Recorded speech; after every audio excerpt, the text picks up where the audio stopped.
Welcome to Inside Admission, the podcast that gives you a behind-the-scenes look at the college admission process with the experts in and around college admission. Welcome to the Inside Admission podcast. I'm your host, Andy Palumbo, and I am thrilled to introduce this week's guest, Ken Anselman, Vice President for Enrollment at Lawrence University, and also one of my favorite podcast hosts. So this is an exciting episode for me. Ken is the host of the Admissions Leadership Podcast, also known as the ALP, one of the hottest podcasts in higher ed, certainly in the admissions world. So it is a special treat for our listeners today. Ken, why don't you introduce yourself and tell the viewers a little bit about your background? Why should I introduce myself? I mean, you could be my hype man any day. No, it's just saying before we started recording, it's weird. Good weird? Well, we'll see. We'll right, but it's a good weird being kind of on this side of the interview. I'm used to being the one in the driver's seat, so we'll see where this goes. So introduction, you already nailed it. VP for Enrollment at Lawrence, a role I'm going to actually be sunsetting soon. I've been at Lawrence this is my 18th year. And I think it was when I was signing admission letters for students that were born the year that I got here. I started thinking, well, maybe it is time for that life change. And so I'm going to be joining that team at RHB as their VP for Enrollment starting in the beginning of May. And it's exciting. It's bittersweet. I mean, I love Lawrence, but I also really love the folks at RHB, and I'm grateful and thankful for the opportunity. Grateful and thankful, basically the same words. Can you tell I've been reading applications? I'm just speaking like I've got a thesaurus in front of me.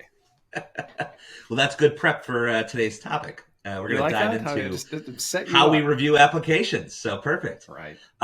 So why don't you, I talked about the ALP a little bit. Why don't you tell viewers, who are looking for a new podcast, tell them what that's all about?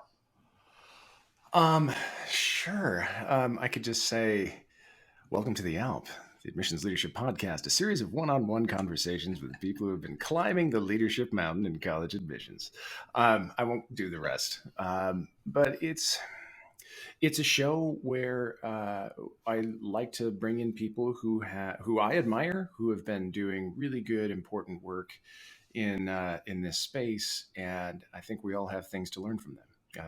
Even those of us who have been doing this for a very long time, and it's been just such a wonderful opportunity to connect with folks, and they've been so vulnerable and open with their stories and how they've gotten where they are and where they've fallen flat on their faces. And I think it's doing what I dreamed it would do when I gave birth to this idea back in the summer of 2019, which was to really be this place for people who aspire to leadership roles in admissions and enrollment, to kind of hear what other folks have gone through to get there, and to learn from their mistakes, learn from their wins, and also just hear kindred spirits on the same journey.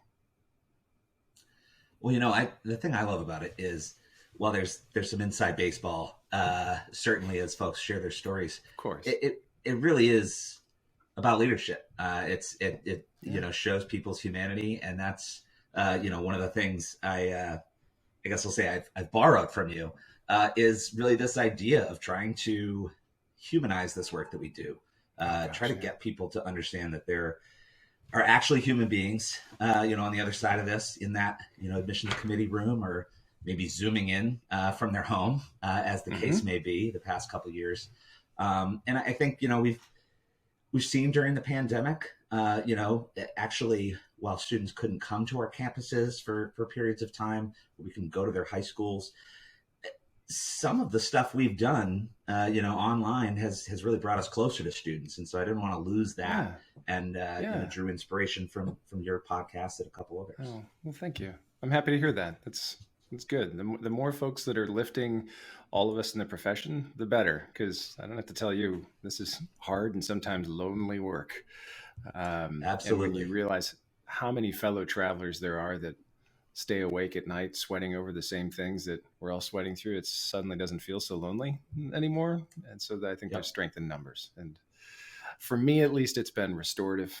Anyway, and it's fun, like I said, to be here on this side with a fellow traveler, but letting you ask me all the questions. And you can try to make me cry today. Well, you say that now, but now I'm gonna get real.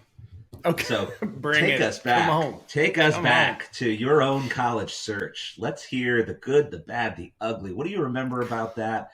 Do you remember what you valued in the process, and you know how you went about it?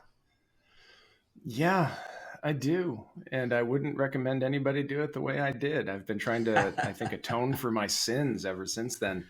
Um, I went, so you're asking me to go way back, man. I mean, this was 1987. 20 years ago. Yeah, right. It was well into the previous millennium, but I went to an all boys high school in Milwaukee, Marquette University High School. I'll name drop there, and so I had all the privileges. I had access to great college counseling. I didn't know any better, and yet, despite having all these amazing resources around me, I kind of did it by myself, which was not so great. I basically chose my colleges because they were colleges that my parents liked. And so one of them was a college in South Bend, Indiana. Um, do you like how I do it pretentiously? Yeah, it rhymes with floater fame. But no, so growing up Irish and Catholic in the upper Midwest, basically your choices, if you're the firstborn son, are to either be a priest or go to Notre Dame. And so I chose the latter and applied. So I applied to Notre Dame and I applied to Marquette just without really any counseling. Notre Dame was the first college I ever visited. I think I was 7 years old. I visited my cousin and went to a Notre Dame Navy game. And I was like, I don't know what college is about, but this seems really cool. So that was, it was a no-brainer. Got into both places. I think everybody who gets into Notre Dame has to say that, right? Like, I got in. But was confronted with the reality that so many students are today facing, which is, okay, now I got in. How am I going to pay for this? Right. Because that was long before the idea of merit scholarships, I think, were really even invented, or certainly were not as prolific as they are right now. And I remember going I remember when I got into Notre Dame, I drove into the garage or into the driveway, and my family was out playing basketball. Which they never do as a family. So my two sisters are out there with my parents and they're shooting buckets. I'm like, that's interesting. And they said, close the garage door. And I did. And they had a sign that said, congratulations, Kenny, Notre Dame class of whatever. So we went down and visited and I learned that it was going to be a really big financial reach for my family. And my only option there was to join ROTC, which actually had some appeal for me.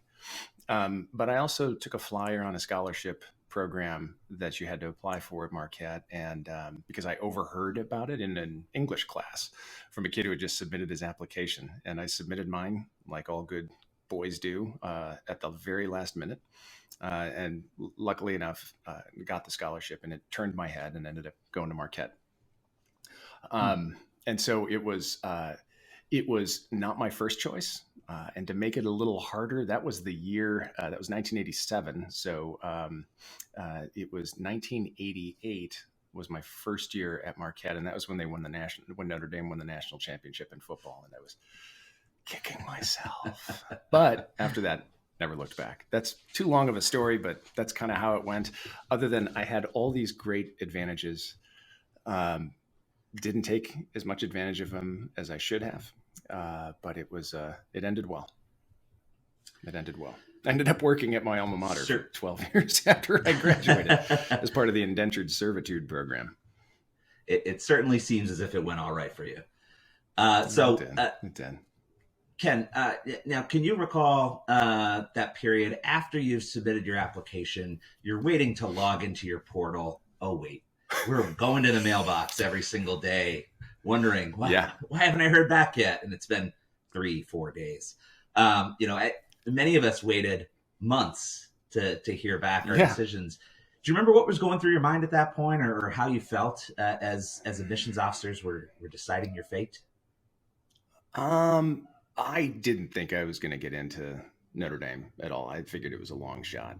I figured for sure I would get into Marquette U because I was a kid that went to the prep school just down the street, right? Yeah. Arrogant me. But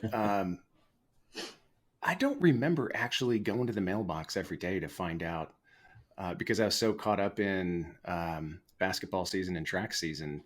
I figured the college stuff would end up coming my way. Like I just said, I didn't find out I got into Notre Dame until my family had this great reveal. Like it was before like baby reveals and promposals and all that, but it was really it was special that they did that. But so I imagine, I've never asked her, but my mom was probably going to the mailbox every day on my behalf to check and see if it was a small envelope or a big envelope.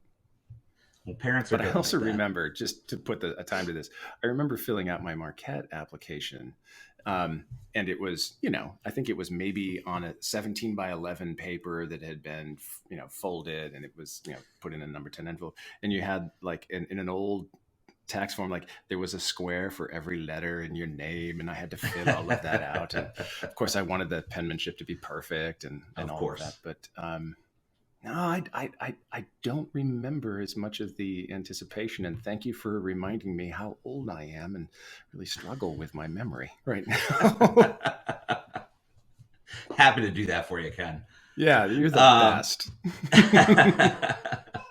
So I think, the big question families have once they submit that application and they're waiting for that response is, how does it all work? Like what's happening in the background there? You mentioned coming off of application season, and this episode, I really want to give people some insight into what that looks and feels like. So you're here representing Lawrence. Let's start thinking about what is Lawrence looking for in an applicant when you or folks in your team are reviewing an application.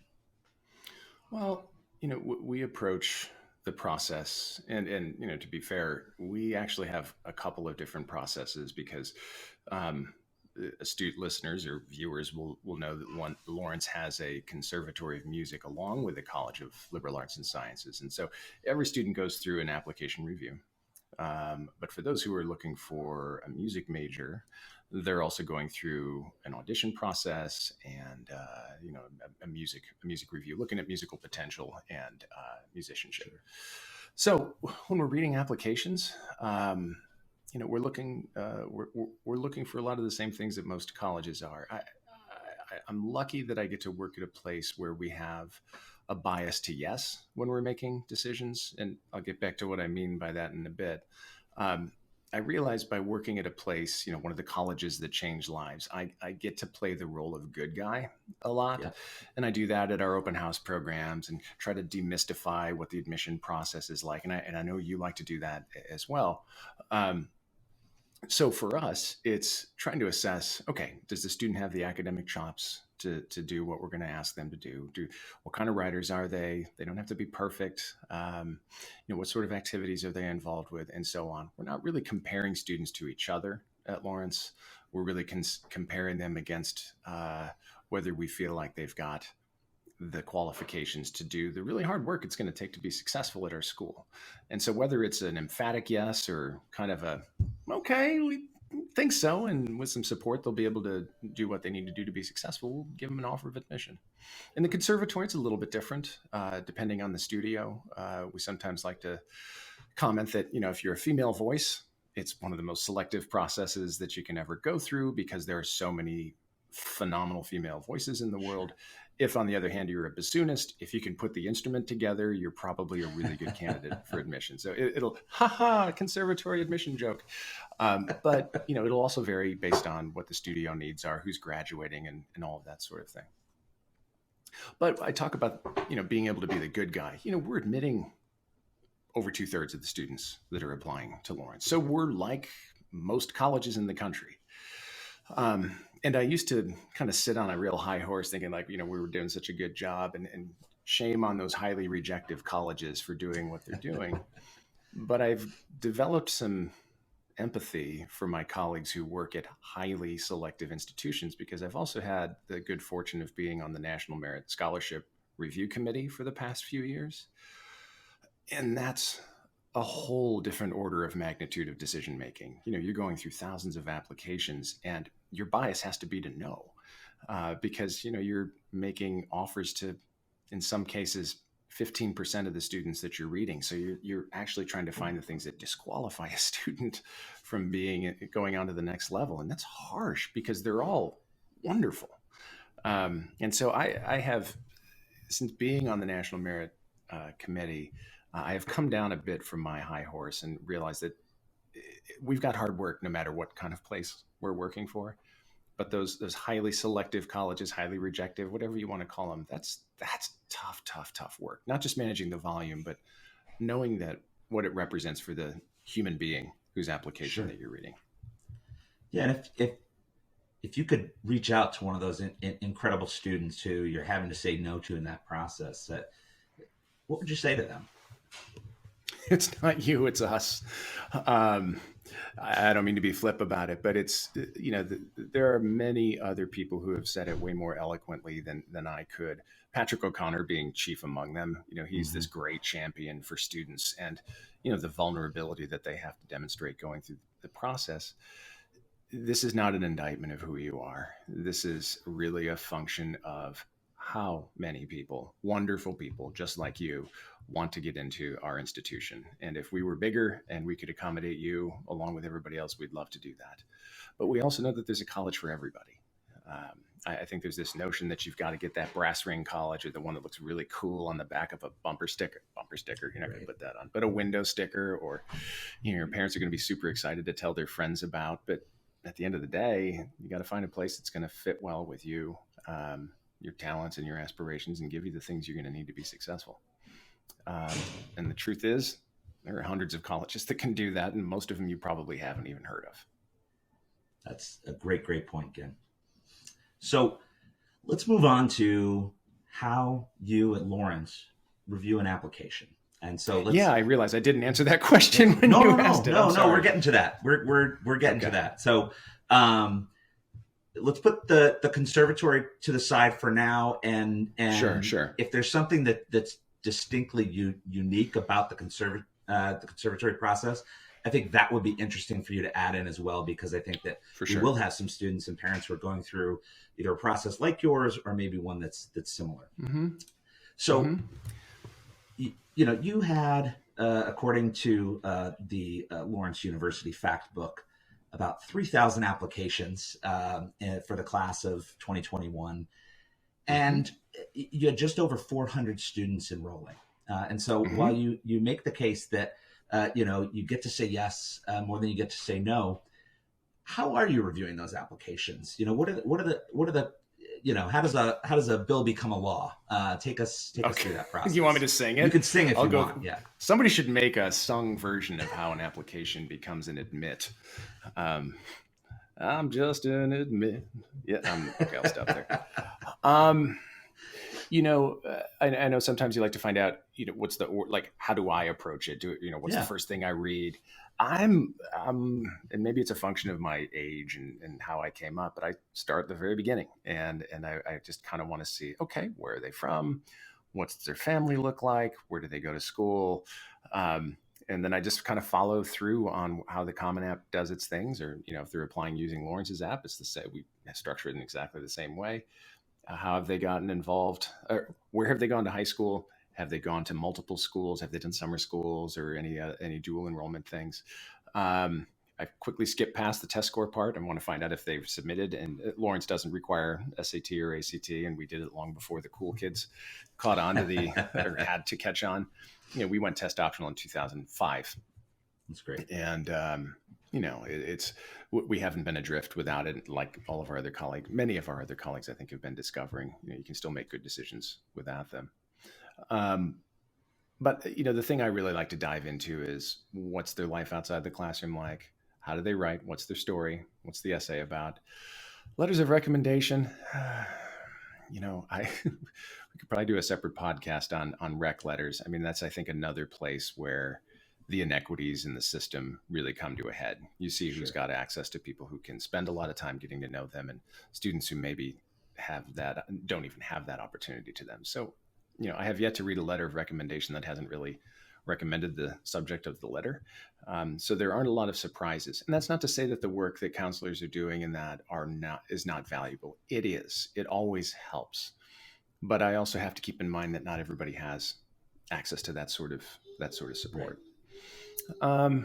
And so we're looking at that and how well they tell their story. It doesn't have to be perfect. And then Lawrence has a pretty heavy duty writing component to its first 2 years through the first year studies program. So we really do pay close attention to what students' writing chops are like. We also have a supplemental essay question. We think we're super clever with it, which is, I think the question goes, why Lawrence? It's a short question looking for a short answer. 47 words ought to do the trick. And we don't want them to go on and on about how awesome we are, but it's also, we did the 47 because Lawrence was founded in 1847, and it's just kind of a nice little nod, and it's a sharp, pointy number. But even that, what does that answer look like compared to what the essay looks like? Because sometimes you'll see a real difference in the polished prose of the big essay, and maybe something a little different in the purpose written piece for the institution. But all of that, you get kind of a sense of who the student is. And if the student is a clear admit, we'll put them through for a final decision. So readers are empowered. If a student has green lights all the way across the board, they can go right into final review, and then the dean of admission will sign off on them. But if somebody has maybe had some rough stories in their transcript, I mean, I know people have talked about this too. The shape of the transcript matters. What sort of courses have you taken? If you're a 3.3 student, has it been a steady 3.3, or is it a sine wave of a 3.3? Have you been a 4-point student and now you've been on a downward trend? So if we need to get more information, we'll ask for that. But if a student doesn't really clear all of their hurdles after first review, then of course they'll go to committee. And committee will be a group of counselors, usually 3 at a time, who will review the application together and come up with a final decision of whether it's a yes, whether it's a defer for additional materials, straight to waitlist, or a deny. So I'm curious. Sometimes students may find themselves in a little bit of hot water. Maybe they made a mistake along the way, bad decision, disciplinary record. How does that show up in the application process? And as you're considering this, what are the things you're trying to figure out as you consider whether or not that may have an impact on a student's admission decision? Well, that's a good question, and I know that's a thing that can really scare some students if they have something like that on their file. I think almost all of us in the profession are not going to go into the double jeopardy game of punishing somebody again for something that they've already been punished for in their school. However, I mean, the severity of it may have an impact on your admission decision. If for some reason we find out something, plagiarism, I don't want to pass off plagiarism and just say it's not a problem, because academic honesty is something I think we all take very seriously. But sometimes students find themselves in a tough spot and make a bad choice. How'd they learn from it? And how are they ready to go forward? I think it's if they were taught the lesson well in their schools, and that doesn't always happen, but I think we'll acknowledge it in our decision and know that that's something that we take very seriously here. If we have to get more information from the student, though, we'll invite him for a conversation. We're not a place that requires interviews for admission, but we strongly encourage it for students where there might be some questions about their story.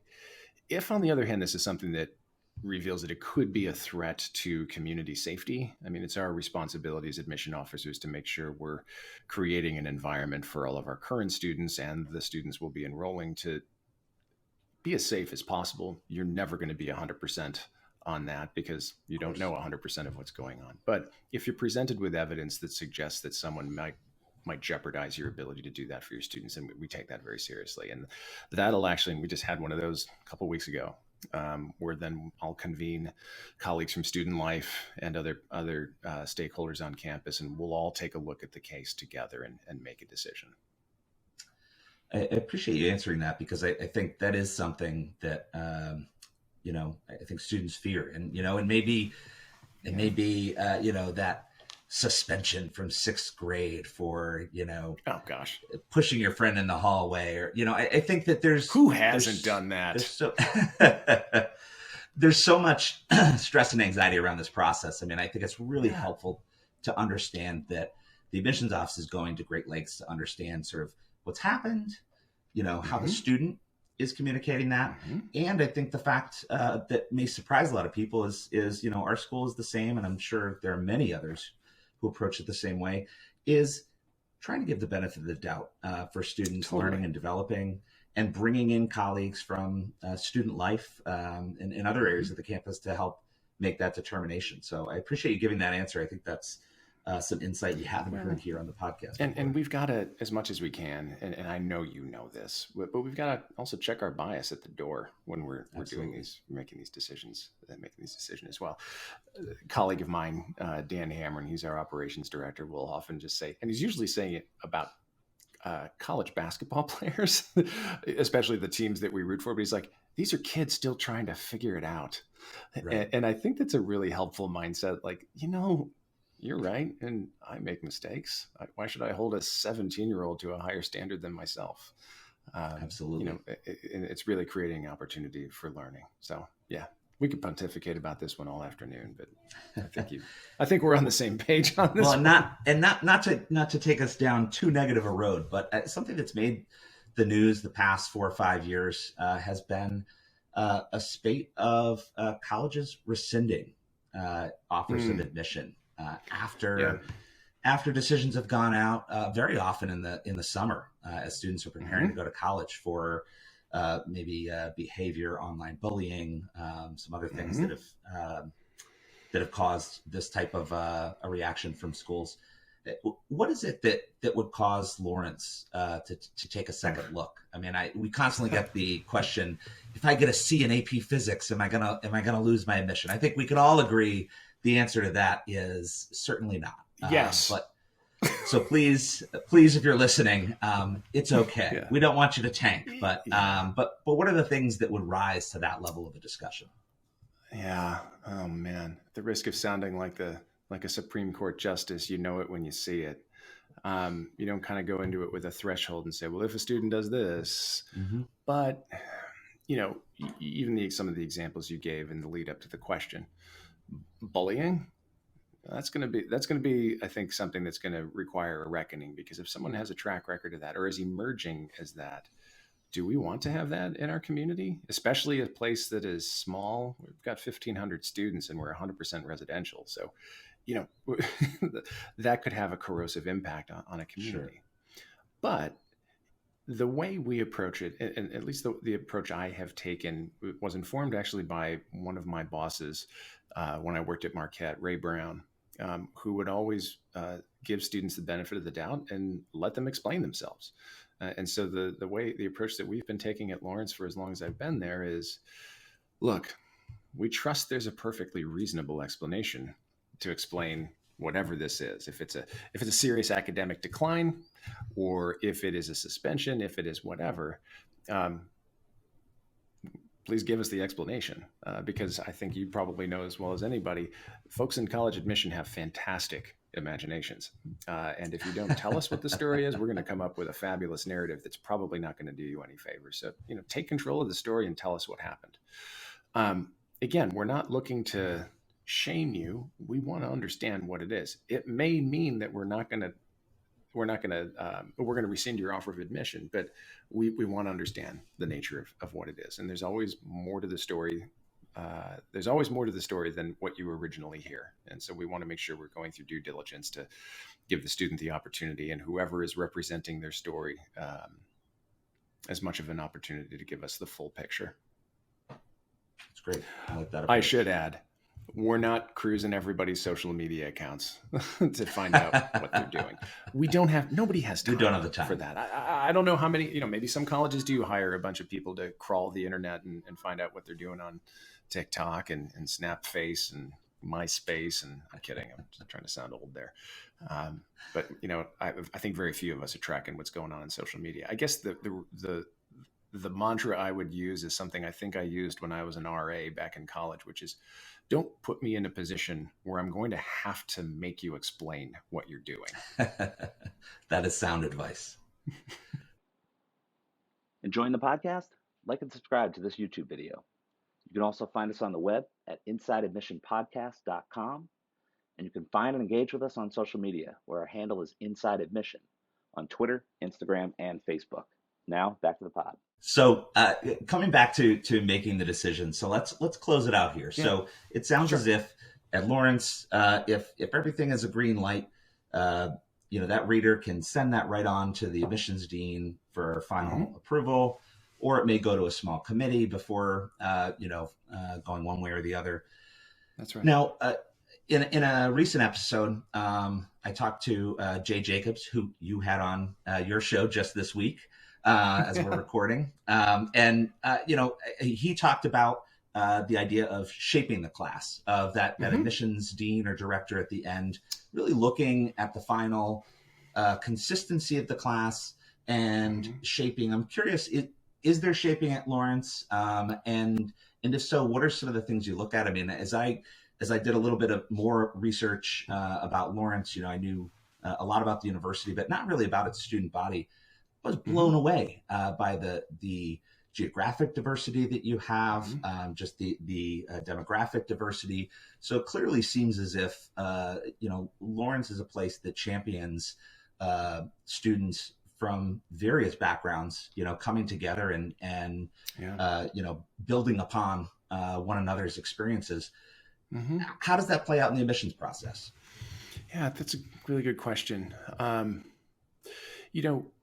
We often talk in strategic planning meetings on campus about the difference between shaping a class and filling a class.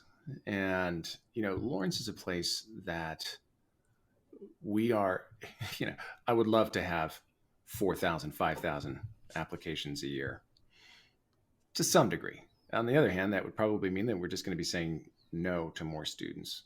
Sure. As I said at the outset, we're admitting more than 2/3 of the students that are applying. And the ones that aren't, it's not that they're not as good as the other students that we're offering admission to.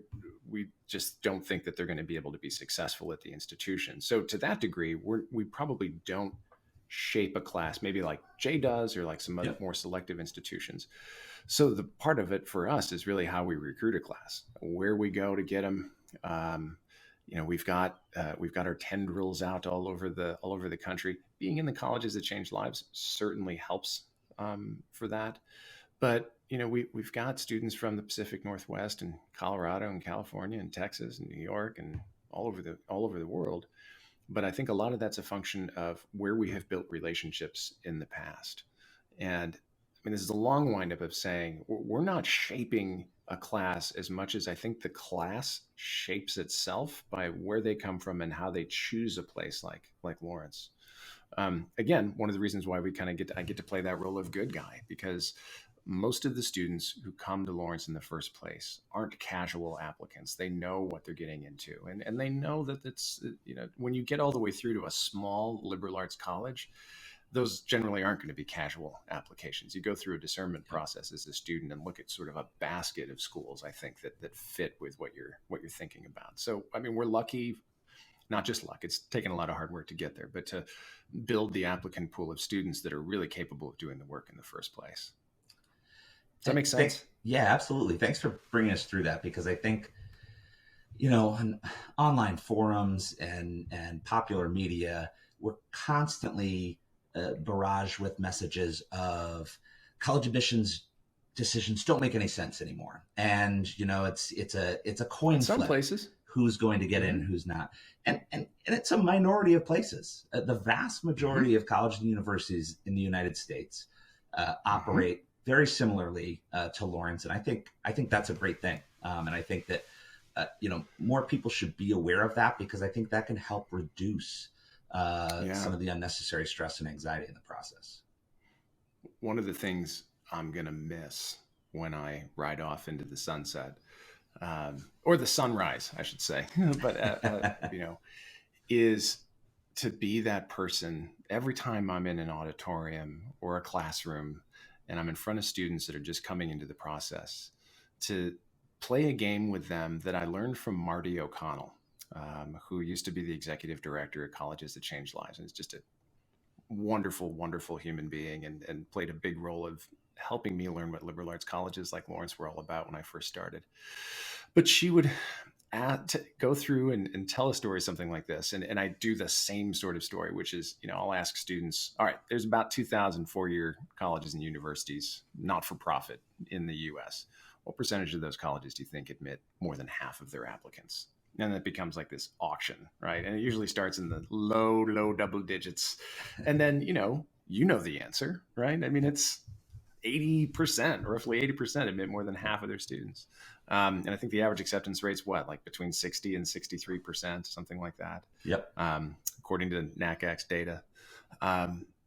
But, most people are surprised when they hear that. And Marty would always go on to tell the story, because the stories we always hear, always read about, and it's usually in April, is the story of the kid that did everything right, student body president, captain of the basketball team, valedictorian, took all the AP classes at the school, not satisfied with the AP classes, started teaching their own AP classes for fun and profit for the classmates. Walker of all the dogs in the neighborhood, healer of the sick, inventor of cold fusion, and got shut out at all of their top didn't get in any schools, didn't get in anywhere. Those are easy stories to find. And then Maria Furtado, who followed Marty, built on that and would say, Americans love things that scare us. We love scary movies, roller coasters, and stories about college admission. But every time I do it, you can feel the shoulders just drop a little bit and the breath kind of relax. And the message is, look, this is going to go better than the world has led you to believe. Fact of the matter is, most of the drama is on the tail end when students are choosing which of the 5 colleges they got into is going to be the college that they're going to attend. But that's not the story you're going to hear. Yep. And so every time I get a group, I want to tell that story over and over again to tell them this is going to be fine. It should be fine. If, however, you're that kid who got the perfect score on the SAT and blah, blah, blah, and didn't get in, well, that's probably a function of college choice. As I think, again, Patrick O'Connor, I think, is the one that says, if you apply to 10 schools with a 10% college admission rate, that doesn't now give you a 100% chance of getting into college. That is very accurate. So, as we talk about things like you mentioned, highly rejective colleges, which is Akil Bello. Hat tip to Akil. Guest. Yeah, hat tip to Akil. It's a way of turning this craziness on its head. Idea that more selective means better. A lower admit means better. And I think it goes hand in hand with this idea that college admissions is a meritocracy, that the best student should be admitted. Can you talk to this a little bit about, your thoughts on whether or not it is a meritocracy and how would you define best student? Yeah, I should know the answer to this, but is there an opposite to a meritocracy? I'm not sure, but it's whatever we have, right? Yeah, I mean, sure, I guess, but this concept of what the best student is a unicorn. I mean, sure, the pursuit of being the best, I think, is such a cool American thing to do. And not just American. I know there are plenty of cultures that do the same thing. But I see, this isn't the question that you're asking, but I'm going to rail on this anyway. You know this.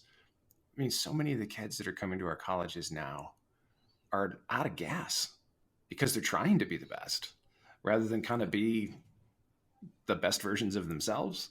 But they're trying to be this iconic, idealistic whatever. And it's no wonder we've done this to them. Our system has done this to them. And, they're taking more difficult classes than might be healthy. I'll often say, hey, that's cool. You can take BC calculus, but if math's not your jam, don't. If you really want to take that art class and you're looking at a place like Lawrence, go for it. You don't have to do BC Calc to make us happy. And don't do it for us. Do it for you.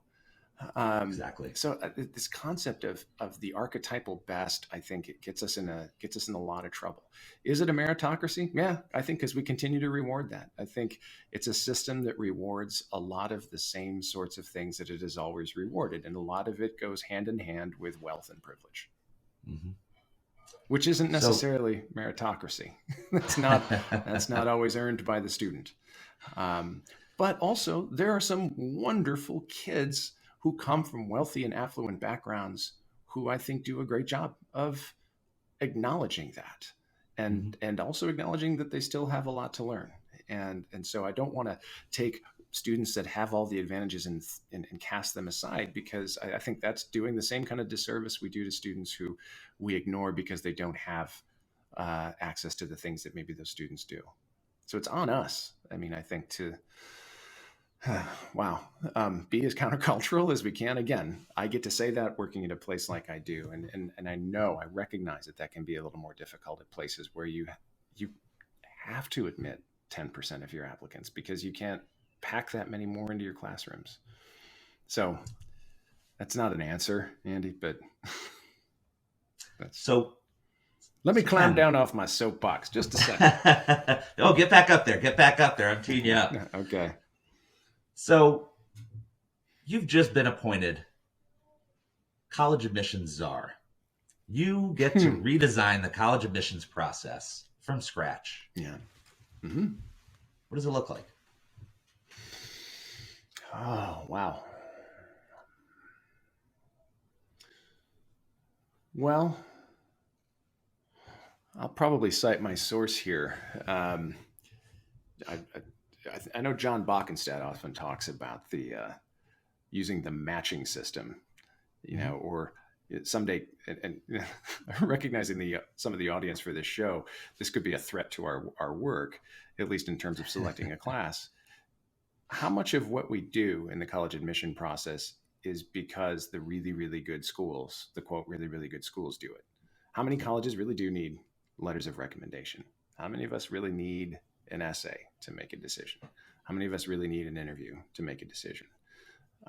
We went through a process at Lawrence that we didn't see all the way through, which was the Simplify initiative. This was maybe about 7 years ago, which was, let's strip down the entire application process and think about what we really need to make a decision. And, and a lot of it is stuff that students have already done.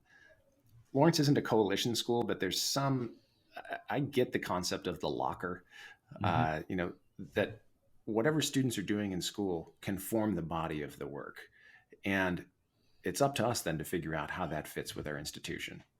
But if I am a czar, I would probably look for some really smart yet ethical group of data scientists to help figure out an algorithm that would not only look for students who would get into the institution, I think that's less important, but the kinds of students who thrive in our environment, and give students a basket of colleges that look like the places that they would thrive in based on the things that they want to do, and maybe things they don't know they want to do.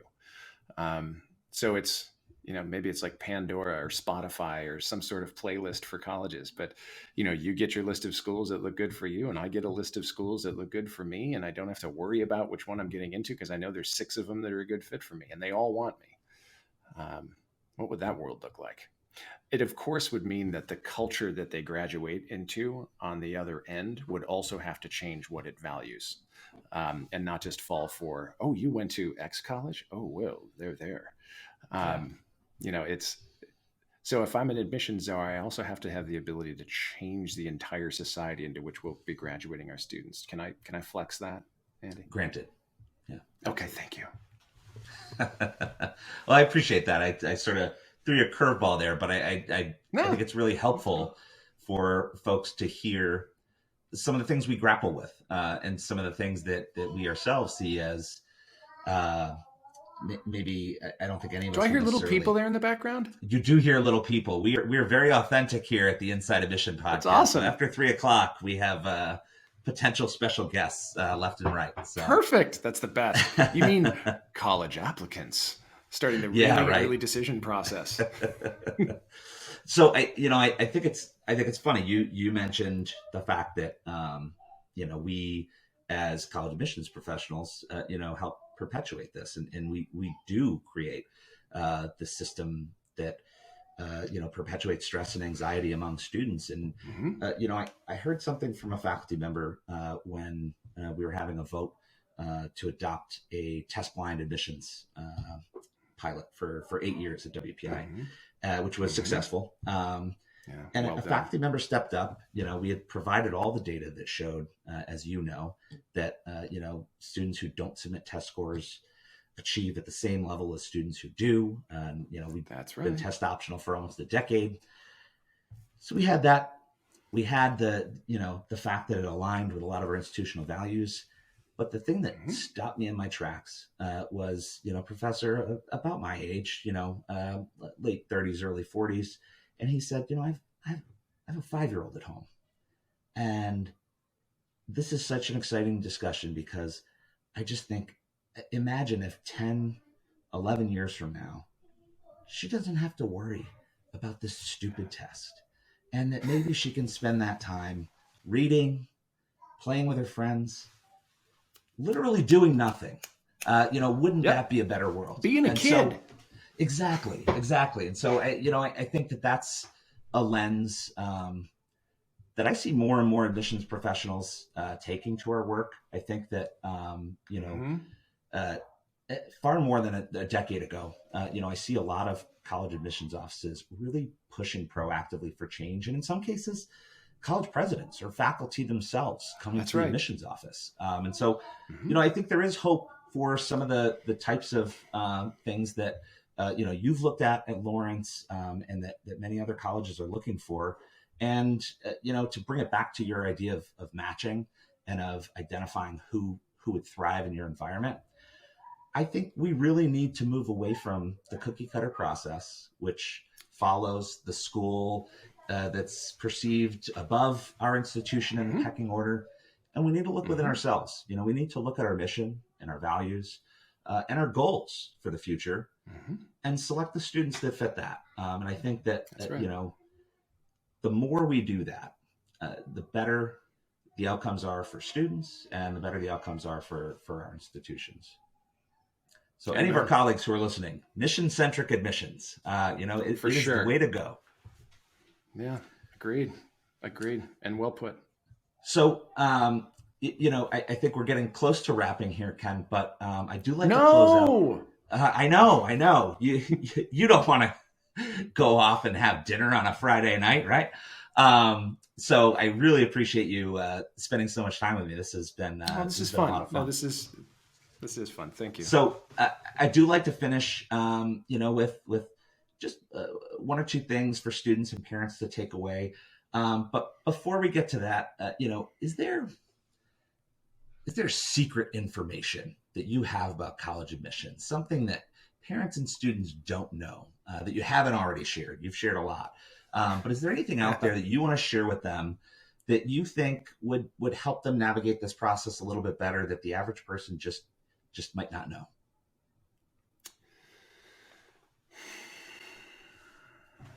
I don't know if it's a secret, and I think it's just a different flavor of what I've already said. I think it was the Pew Research Group that said there was something like fewer than 20 colleges in the country that admit less than 10% of its applicants. Maybe I may not be getting the numbers exactly right, but it's sort of like the Pareto principle. They get at least 80% of the news coverage. And that's not going to change. That's not going to change. People want to read about those colleges, and I get it. But I think the secret is not really a secret, or it shouldn't be, is that most students are getting into plenty of colleges. And the other piece is, I think it's the SERP research that typically shows, and I know sometimes there's some bias, you're going to, of course, come to reckoning with your final college choice. But I think the SERP data shows sort of year after year, most students are enrolling in their first choice college. Yep. And if you add whether it's their first or second choice college, that number goes up significantly to something like almost 3/4 of the students that fill out the survey. Absolutely. So there is evidence out there that suggests that this does end well for most students.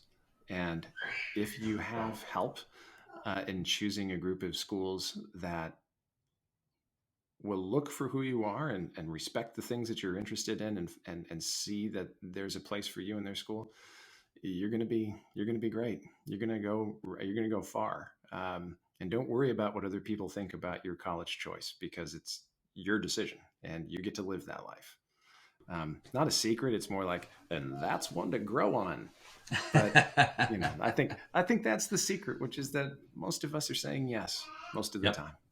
Yep. So for students listening who may be, feverishly compiling that application as a deadline approaches, as someone who sits on the other side and who reviews that application, is there anything you tell them as they're preparing to send off that application that they should be thinking about? Yeah.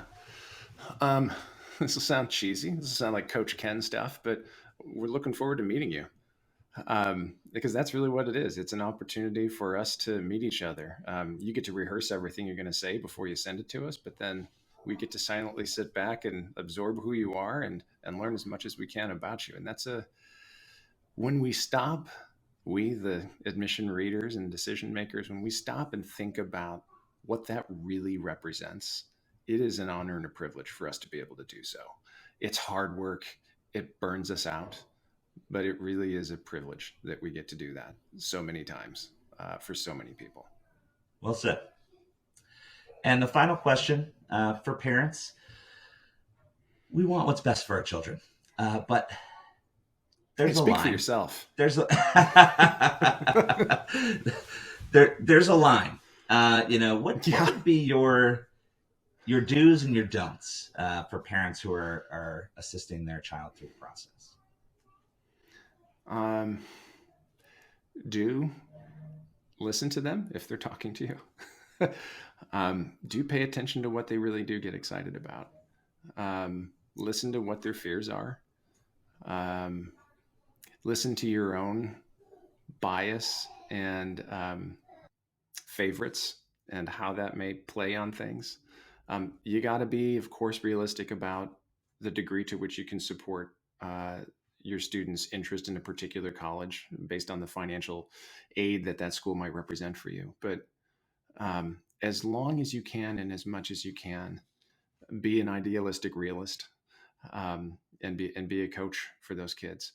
And when they make their choice, celebrate it, even if it's not the one you really wanted them to go to. I had to work real hard to keep my own biases in check about where I wanted my kids to choose to go. And it turns out they each chose the school without any influence from me. But it wouldn't have mattered what they would have chosen, but they found their way to it, which itself is a phenomenal learning opportunity for them. But it's also a tough transition for parents because it's the beginning of you starting to step back and let them go off and become the adults that you're supposed to let them become in college. So yeah, don't write their essays for them. When you review them for them, make sure that you're reviewing them to make sure that it sounds like them, but not like how you want them to sound. I think sometimes we maybe put our thumbs on the scale a little much and let them be their whole broken selves or whole selves, whatever they are, because that's the person that's going to be enrolling at those schools. Well, thanks so much, Ken. Do you want to tell folks where they can find the ALP? Sure. Available on finer podcast platforms everywhere. I don't know why I'm using my sportscaster voice, probably because it's March Madness time. Can we even say that? Do we have to pay royalties for having said that? I'm not sure. We go rogue here. No, yeah, the Admissions Leadership Podcast it's available on Spotify and Apple Podcasts and Stitcher and pretty much anywhere you can find it. And we got to get you on the show. We got to do a back crossover so we can pick you up on here as well. I'm wrapping up season 5 here shortly. What's going to be fun is the final 3 guests, if I do this right, will be my 3 bosses I've had in the admission profession. That is cool. And so season 6 is coming again in the fall. So we'll be back in touch. But yeah, it's been an honor and a privilege, and I dedicate the podcast. I haven't said it all that often, but Tom Weed, who was the longtime VP at Butler, he was at Iona. He was kind of the catalyst. His passing was the catalyst for the show. When he helped me started thinking about intergenerational leadership and what we who've been doing this for a while can pass on to the next generation. So that's not what you asked for, but you know how admissions people are. We'll give 7 answers to one question. And one more thing. No, I appreciate you sharing that. So, and thank you so much for all that you do for the profession, Ken. And I really appreciate you coming on the podcast. Yeah, this was fun. Thanks for having me. A real pleasure. Keep doing the good work. Enjoying the podcast? Like and subscribe to this YouTube video. You can also find us on the web at InsideAdmissionPodcast.com, and you can find and engage with us on social media, where our handle is Inside Admission on Twitter, Instagram, and Facebook.